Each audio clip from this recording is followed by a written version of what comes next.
नमस्कार, news India देख रहे हैं आप। आपके साथ मैं हूं चारुल शर्मा। बात करेंगे अग्निपथ योजना की, जिसके विरोध में भारत बंद बुलाया गया है और इसका कितना असर उत्तराखंड में हो रहा है ये आपको बताते हैं। दरअसल चंपावत में प्रस्तावित विरोध प्रदर्शन की पुलिस ने इजाजत नहीं दी है। अग्निपथ योजना को लेकर देश भर में रेलवे स्टेशन पर हो रहे आंदोलन और आगजनी को देखते हुए योगनगरी ऋषिकेश रेलवे स्टेशन पर चप्पे चप्पे पर आरपीएफ के जवानों को तैनात किया गया। स्टेशन पर हाई अलर्ट जारी कर अतिरिक्त फोर्स लगाई गई है। बता दें कि जगह जगह प्रदर्शन को देखते हुए पुलिस प्रशासन अलर्ट मोड पर है।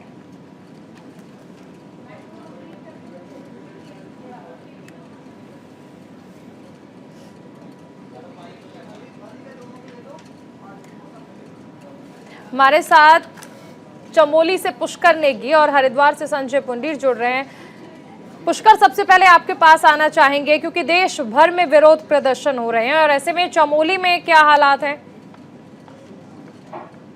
बिल्कुल बिल्कुल, देखिए तारुल, मैं आपको बता दूं कि गोपेश्वर में अभी जो है अभी तो अपडेट दे दूं कि जो विश्व हिंदू परिषद है, चाहे आपको जो है एनएसयूआई कांग्रेस के जो समर्थक लोग हैं, जो छात्र संगठन है, वो भी आज जो है सड़कों पे उतरा है। यहाँ पे जो है केंद्र सरकार का जो है पुतला फूका है, क्योंकि लगातार जिस तरह से जो अग्निपथ के विरोध में जिस तरह से लोग जो है का विरोध कर रहे हैं। ठीक गोपेश्वर की अगर मैं बात करूँ तो पिछले दिनों गैरसैंण का जो इलाका था, यहाँ पे जो शांतिपूर्ण प्रदर्शन यहाँ पे किया गया। हालांकि आज जो है कांग्रेस का जो यूथ कांग्रेस है, ये आज जो है गोपेश्वर मुख्यालय में जो है केंद्र सरकार का यहाँ पे जो है पुतला फूका, कहा है कि जो ये अग्निपथ योजना है इसको जो है वापस लिया जाए, क्योंकि एक जो बच्चा जो है आर्मी की तैयारी कर रहा है, 2 साल से जो तैयारी कर रहा है या रिटर्न की उनकी तैयारी है, या आप देख सकते हैं पिछले 2 सालों से जो एग्जाम नहीं हो पाया है, चाहे वो लैंसडाउन की अगर बात करी जाए या आपकी जो है रणखेत की अगर बात करी जाए, तो बड़ा सा उमाल जो है यहाँ पे जनता में भी देखने को मिला है। और हालांकि आज सुबह का जो है अभी का जो है थोड़ी देर पहले का 10 मिनट पहले का जो मैं आपको अपडेट दे दूँ कि इस समय जो है एनएसयूआई के जो छात्र हैं वो जो है सड़कों पर उतरे हैं और उसका भारी विरोध यहाँ पे कर रहे हैं। चलो बिल्कुल, आप बने रहिए पुष्कर। हमारे साथ संजय पुंडीर भी बने हुए हैं। संजय, आपसे जानना चाहेंगे, धर्म नगरी हरिद्वार यूं तो धर्म की बातों को लेकर ही प्रख्यात है, लेकिन इस वक्त हम देख पा रहे हैं कि अग्निपथ योजना को लेकर भारी संख्या में विरोध प्रदर्शन हो रहा है। हालांकि अगर हम ऋषिकेश की बात कर लें तो वहां पर रेलवे स्टेशन के बाहर फिलहाल तो किसी तरह के प्रदर्शन की इजाजत नहीं दी गई है। देखिए चारुल, आपको बता दें अग्निपथ योजना को लेकर देश के तमाम हिस्सों में इन दिनों प्रदर्शन हो रहा है।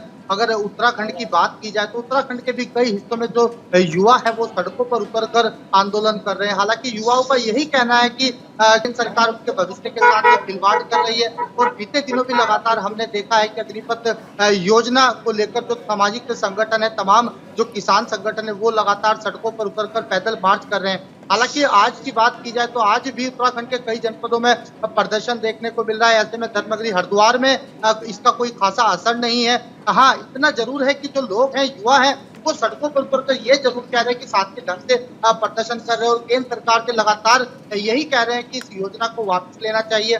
कहीं ना कहीं जिस तरह से बीते सालों से लगातार जो युवा है वो प्रैक्टिस कर रहे हैं और किस तरह से उनका फिजिकल कंप्लीट हो गया है, तमाम जो एग्जाम है वो उन्होंने दिए हैं, तो इसी का विरोध यहाँ पर हो रहा है। क्योंकि उत्तराखंड को वीरों की भूमि भी कहा जाता है और तमाम जो लोग हैं यहाँ से हर एक दूसरे घर से हर एक वीर का नाता रहा है। और देखिए, भले ही आप सरकार को प्रेशर में लाने के लिए ये विरोध प्रदर्शन कर रहे हैं, लेकिन सरकार ने भी स्पष्ट कर दिया है कि ये योजना वापस नहीं ली जाएगी। आप बने रहिए, आगे भी आपसे जानकारी लेंगे। अग्निपथ योजना को लेकर पूरे देश में युवा उग्र विरोध प्रदर्शन कर रहे हैं। विपक्ष भी अग्निपथ योजना को लेकर सरकार को घेरने पर लगा है। वहीं अब योग गुरु बाबा रामदेव योजना के समर्थन में आ गए हैं।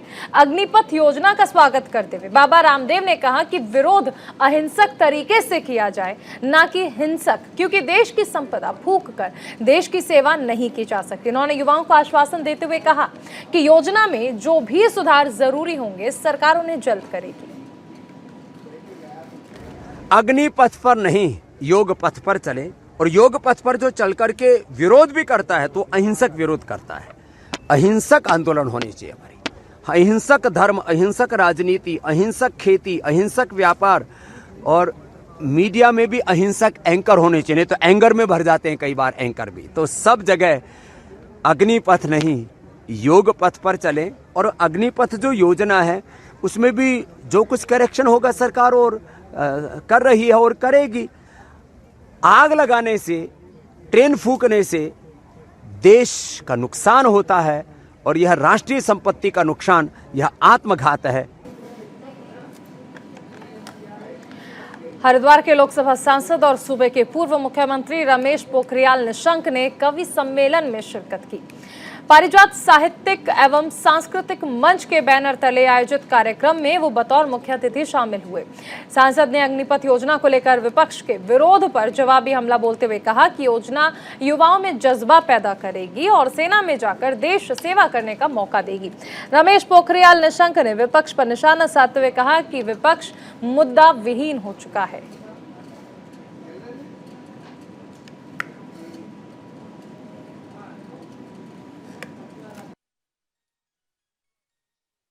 मैं ये पूछना चाहता हूं उनसे कि क्या परेशानी है आपको। यदि उनमें देशभक्ति का जज्बा खड़ा करते हैं, कोई भी देश अपनी पीढ़ी को देशभक्ति की ललक और जज्बा पैदा करता है, चाहे किन्हीं भी परिस्थितियों में वो खड़े हो सकें। और ये जो अग्निवीर हैं, ये तो ऐसे हमारे लिए ऐसी उपलब्धि होगी कि वो जिस क्षेत्र में जाना चाहेंगे उस क्षेत्र में देशभक्ति का एक अलग जगाएंगे। और फिर सेना में भर्ती को रोका नहीं गया है, सेना में भर्ती तो होगी और इसकी भी आयु 21 वर्ष से 23 वर्ष तक कर दी। और जो बहुत अच्छे मेरिट पर आएंगे वहीं से वो सेना में भी चले जाएंगे। हमारे साथ हमारे सहयोगी संजय पुंडीर इस पर जुड़े हैं। संजय, देखिए ऐसे वक्त में जब हम देख रहे हैं कि सरकार प्रशंसा कर रही है और विपक्ष का काम है राजनीति करना, सरकार का विरोध करना, लेकिन ऐसे में सबसे ज्यादा नुकसान उन युवाओं का हो रहा है जो ऐसी भड़काऊ बयानबाजी में आ रहे हैं और इस तरह के विरोध प्रदर्शन कर रहे हैं। क्योंकि ये तो स्पष्ट कर दिया गया है कि अगर किसी भी व्यक्ति का नाम इस विरोध प्रदर्शन में आता है तो उसे अग्निपथ योजना का लाभ नहीं मिलेगा, उसे अग्निवीर बनने का मौका तक नहीं मिलेगा।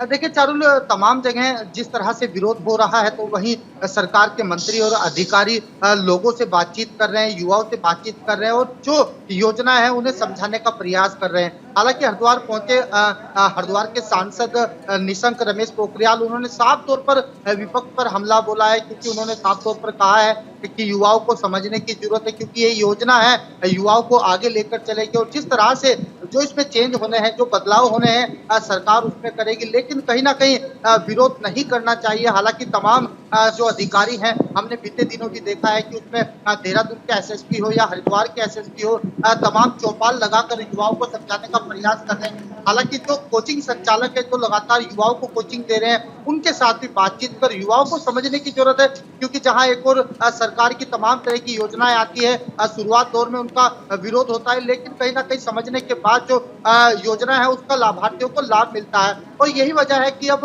जो सरकार है, केंद्र सरकार है, युवाओं को लाभ देना चाहती है। जिस तरह से युवा लगातार बयानों में आ रहे हैं, लोगों के भड़काने में आ रहे हैं, तो ऐसे में कहीं ना कहीं युवाओं को समझने की जरूरत है। हालांकि मंत्री निशंक का यह भी कहना है कि युवा जब तक नहीं समझेंगे, जब तक लोगों की है योजना समझ में नहीं आने वाली है। चारुल, बिल्कुल संजय, बने रहिए, आगे भी आपसे जानकारी लेंगे। मुख्यमंत्री पुष्कर सिंह धामी का चमोली का दौरा है। पुष्कर सिंह धामी चमोली पहुंचेंगे और यहां पर जिला मुख्यालय पहुंचेंगे और साथ ही नगर पालिका अध्यक्ष पुष्पा पासवान के शपथ ग्रहण समारोह में शामिल होंगे। बता दें कि गोपेश्वर नगर पालिका अध्यक्ष पद पर 21 जून को उपचुनाव हुआ था, जिसमें बीजेपी की पुष्पा पासवान ने कांग्रेस के नरेंद्र लाल भारती को बड़े अंतर से हराया था। हमारे साथ हमारे सहयोगी पुष्कर नेगी इस पर ज्यादा जानकारी के लिए जुड़ रहे हैं। पुष्कर, कार्यक्रम को लेकर क्या अपडेट है? मुख्यमंत्री खुद पहुंच रहे हैं शपथ ग्रहण में शामिल होने के लिए। बिल्कुल, देखिए चारुल, मैं आपको बता दूं कि मुख्यमंत्री का जो 12:30 बजे का जो कार्यक्रम है उसके तहत जो है प्रशासन ने पूरी तैयारियां यहाँ पे कर ली है। हालांकि चारुल, सबसे बड़ी बात यह है कि 25 सालों के बाद जो है भाजपा इस सीट पे जीती है, उपचुनाव में जीती है, तो समझने वाली बात है कि मुख्यमंत्री यहाँ पे क्यों पहुंचते हैं, क्योंकि कमजोर सीट ये रही है भाजपा के लिए, क्योंकि इससे पहले इस पर निर्दलीय थे, निर्दलीय ने इस पर जीत हासिल की थी, उसके बाद कांग्रेस ने जीत हासिल की थी, उसके बाद जो है फिर कांग्रेस फिर निर्दलीय, ऐसे करके इस सीट को जो भाजपा की जो प्रत्याशी जो है इस बार जब 25 सालों के बाद जो सीट पे भाजपा काबिज हुई है, तो हालांकि मुख्यमंत्री का जो कार्यक्रम है केवल 2.5 घंटे का कार्यक्रम है, ऑफिशियल कोई कार्यक्रम नहीं है। ये भाजपा के जो कार्यकर्ता है या भाजपा के जो पुष्पा पासवान यहाँ पर जो अध्यक्ष बनी है उनका कार्यक्रम है, तो उनको लेकर 12:30 बजे यहाँ पे पहुंचेंगे। और चप्पे चप्पे पे अगर सुरक्षा व्यवस्था की चारों में बात करूँ तो चप्पे चप्पे पे पुलिस यहाँ पे पहुंचती है। हालांकि मौसम इस समय बड़ा सुहावना जो है जनपद चमोली का है। सुबह से बारिश हो रही थी, लेकिन इस समय जो है जगह धूप खिली हुई है। आप मेरे पीछे देख रहे होंगे कि इस जगह मौसम का जो अपडेट है आपको दे दूं कि मौसम इस समय धूप खिली हुई है। हालांकि 11:30 या 12 बजे के बीच का जो मौसम है वो सुहावना है, क्योंकि तक धूप समझ खिली हुई है। और 12:30 बजे के बाद जो है मुख्यमंत्री पुष्कर सिंह धामी जो हेलीपैड यहाँ का स्टेडियम है गोपेश्वर का है, यहाँ पे पहुंचेंगे और अपने कार्यकर्ताओं के साथ मिलकर शपथ ग्रहण समारोह में शामिल होंगे। बिल्कुल पुष्कर, आप बने रहिए, आगे भी आपसे जानकारी लेंगे। देहरादून में रन फॉर योगा रैली का आयोजन किया गया। अंतर्राष्ट्रीय योग दिवस के मौके पर आयोजित रैली में सीएम पुष्कर सिंह धामी समेत तमाम नेता मौजूद रहे। इस मौके पर मेयर सुनील उनियाल कामा, डीजीपी अशोक कुमार, विधायक खजान दास और विनोद चमोली भी मौजूद थे। साथ ही सैकड़ों युवक युवतियों ने भी बड़ी संख्या में इस रैली में हिस्सा लिया। यहाँ सीएम ने लोगों के साथ दौड़ भी लगाई। जो हमारा स्वस्थ रहने का जो पहला मंत्र है, उस मंत्र में हमारी योग जो हम अपनी दिनचर्या में शामिल करें, अपने रोज़मर्रा की चीज़ों में शामिल करें और स्वस्थ जीवन को अपनाएं। माननीय प्रधानमंत्री मोदी जी का मैं धन्यवाद करना चाहता हूं। उनके प्रधानमंत्री बनने के बाद योग के क्षेत्र में एकदम से घर घर तक योग पहुंचा है, पूरी दुनिया के अंदर योग पहुंचा है। और योग दिवस 21 जून को पूरी दुनिया के अंदर मनाया जा रहा है। ये उनके प्रधानमंत्री बनने के बाद ही संभव हुआ। आजादी के अमृत महोत्सव के तहत अंतर्राष्ट्रीय योग दिवस पर विशेष आयोजन किया गया। चमोली के गोपेश्वर में आयोजित रन फॉर योग रैली को लोगों को बड़ा समर्थन मिला। बढ़ चढ़कर यहां पर हिस्सा लिया गया। डीएम ने रैली को हरी झंडी दिखाकर रवाना किया और लोगों को योग करने के लिए प्रेरित किया। बता दें कि अंतर्राष्ट्रीय योग दिवस पर 21 जून को जीआईसी, गैरसैंण, कर्णप्रयाग, अलकनंदा समेत कई जगह पर योगाभ्यास कार्यक्रम आयोजित किया जाएगा।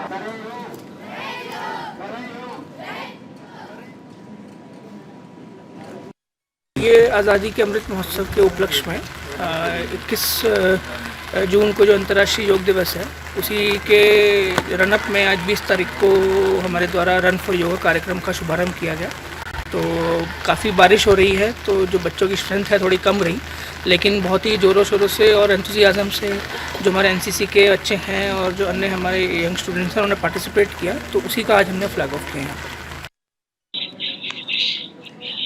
तो रन फॉर योग रैली का आयोजन किया गया और सबसे अहम चीज़ है कि इसमें लोगों को योग के प्रति जागरूक किया गया और योगा के क्या फायदे हैं, इसके लिए सभी को प्रेरित किया गया। योग गुरु बाबा रामदेव ने अंतर्राष्ट्रीय योग दिवस से पहले लोगों और सभी पतंजलि कर्मियों को योगाभ्यास कराया। उन्होंने लोगों से अपील की है कि 8वें अंतर्राष्ट्रीय योग दिवस पर हम सभी प्रण लें कि सुबह उठकर योग प्राणायाम जरूर करेंगे। उन्होंने कहा कि इस बार योग दिवस के मौके पर 25 करोड़ लोग एक साथ योग करने वाले हैं। इस दौरान पतंजलि गुरुकुलम, पतंजलि यूनिवर्सिटी, पतंजलि वेलनेस और पतंजलि के सभी कार्यकर्ताओं ने योगाभ्यास किया।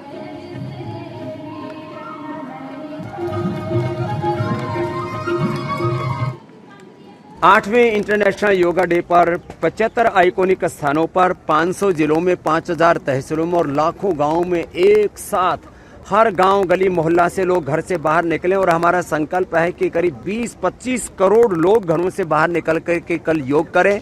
हम यहाँ पतंजलि योगपीठ, पतंजलि वेलनेस में होंगे, पूज्य आचार्य जी लाल किले पर होंगे और कोई देश का आइकॉनिक स्थान ऐसा नहीं बचेगा जहाँ पर योग न हो रहा हो।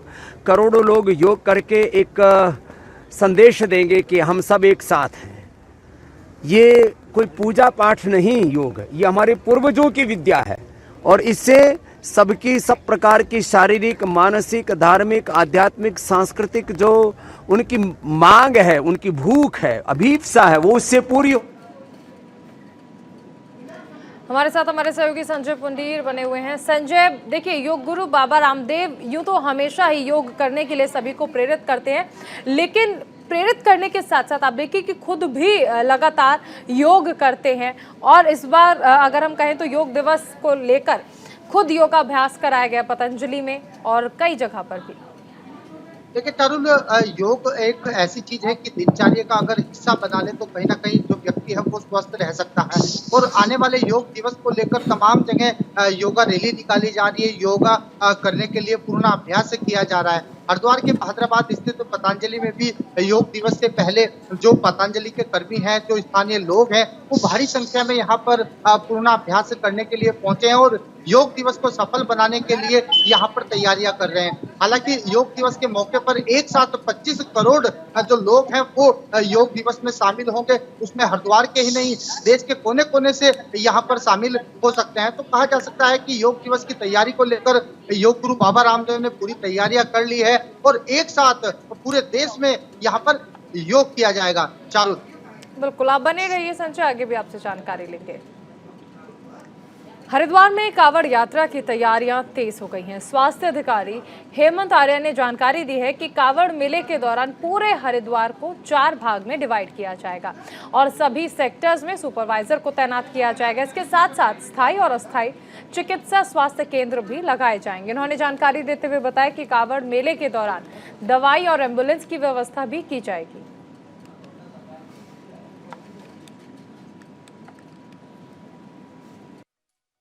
और देखिए, जैसा कि सभी को विदित है, विगत 2 वर्षों से कांवड़ कोविड की वजह से नहीं हो पा रहा था। तो इस बार बहुत उम्मीद है कि बहुत भारी संख्या में जो है शिव भक्त आने की संभावनाएं हैं। तो कांवड़ को लेकर के स्वास्थ्य विभाग की तरफ से भी तैयारियां कर ली गई हैं। हमारे मुख्य चिकित्सा अधिकारी महोदय और हमारे जो नोडल अधिकारी महोदय हैं कांवड़ के, तो उनके द्वारा आदेश भी जारी कर दिए गए हैं। इस संबंध में पूरे हरिद्वार को, जिले हरिद्वार को 4। और अब बात करते हैं उत्तराखंड के मौसम की, जिसने एक बार फिर से करवट बदल ली है। सिखों के पवित्र धाम हेमकुंड साहिब की बर्फबारी की खूबसूरत तस्वीरें सामने आ रही हैं। यहाँ जमकर बर्फबारी हो रही है और करीबन 4 इंच मोटी बर्फ जमी हुई है। लेकिन इन सब के बावजूद सिख तीर्थ यात्रियों का उत्साह कम नहीं हुआ।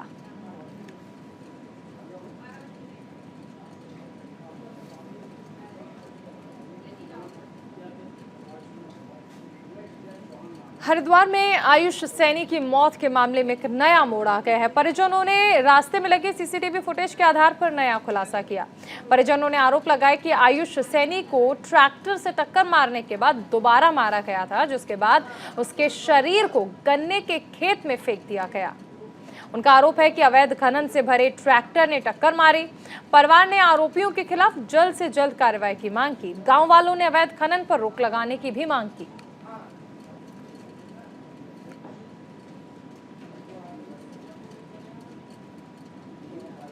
गाँव आते हुए कि ट्रैक्टर ट्रॉली वाले ने उसके ऊपर जो है ट्रैक्टर चढ़ा दिया उसकी, और उसे मारने के बाद साइड में भी डाल दिया, उसने ईख में डाल दिया, जिससे कि किसी को ना पता लगा। और रात को हम फोन करते रहे, हम तो इसलिए फोन कर रहे थे भाई फोन तो उठावा गई, उसने पूरी रात फोन नहीं उठाया। हम लोगों ने इधर उधर देखा भी, पूछा भी, पता भी, लेकिन वो फिर हमें कहीं मिला नहीं। तो अगले दिन क्या होता है, वो खेत वाला अपने खेत में आता है, उसने देखा वहाँ के कुत्ते कग्गे वहाँ बहुत ज्यादा उस मांस को खा रहे थे। तो तब उसने इधर उधर सबको बताया, तब हमें भी पता। मुआवजे की मांग करी जा रही है, जिसके संबंध में उप जिलाधिकारी महोदय के निर्देशन में और जिलाधिकारी महोदय के दिशा निर्देशों में इनसे हमने प्रार्थना पत्र ले लिया है मुआवजे के लिए, जिसको आगे उच्च अधिकारियों को उचित कार्रवाई हेतु प्रेषित कर दिया जाएगा। थानाध्यक्ष से क्लियर उनसे मेरी अभी वार्ता हुई है, उन्होंने ट्रैक्टर और मुलजिम दोनों को पकड़ा है। और ये चूंकि अभी इस पर कोई भी टिप्पणी करा जाना जल्दबाजी होगी, ये एक पुलिस प्रक्रिया का पार्ट है और अभी पोस्टमार्टम रिपोर्ट भी नहीं आई है। तो जैसे जैसे प्रक्रिया आगे आएगी और स्थिति। उधर रुद्रप्रयाग में बीजेपी की कार्य समिति की बैठक का आयोजन किया गया। यहां कार्यकर्ताओं और नेताओं ने विभिन्न मुद्दों पर सहमति जताते हुए एकजुटता दिखाई। बैठक में पार्टी की भविष्य की रणनीतियों को लेकर भी चर्चा हुई। बैठक में तय किया गया कि विश्व योग दिवस पर सभी बूथ पर योग शिविर का आयोजन किया जाएगा।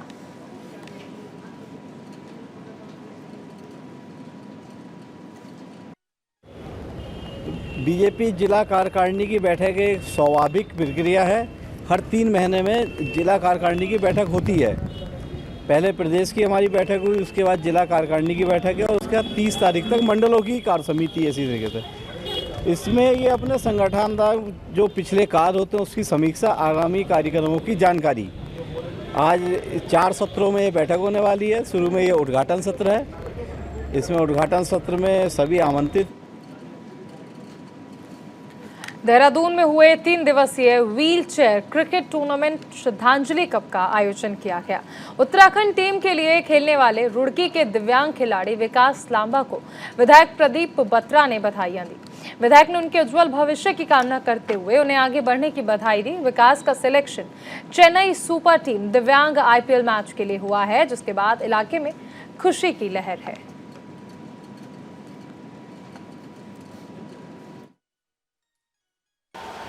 विधायक जी ने मेरे उज्जवल भविष्य की कामना दी है और मैं आगे भी यही चाहता हूँ कि देश का और अपने प्रदेश का, अपने क्षेत्र का जितना हो सके नाम रोशन करूँ। अगर मेरी यही कोशिश रहेगी कि मैं IPL का फाइनल लेके उत्तराखंड में हूँ। मैंने यूट्यूब के द्वारा देखा खेलते हुए, तो मुझे उन लोगों से प्रेरणा मिली। एक साल में 3-4 टूर्नामेंट खेल चुका।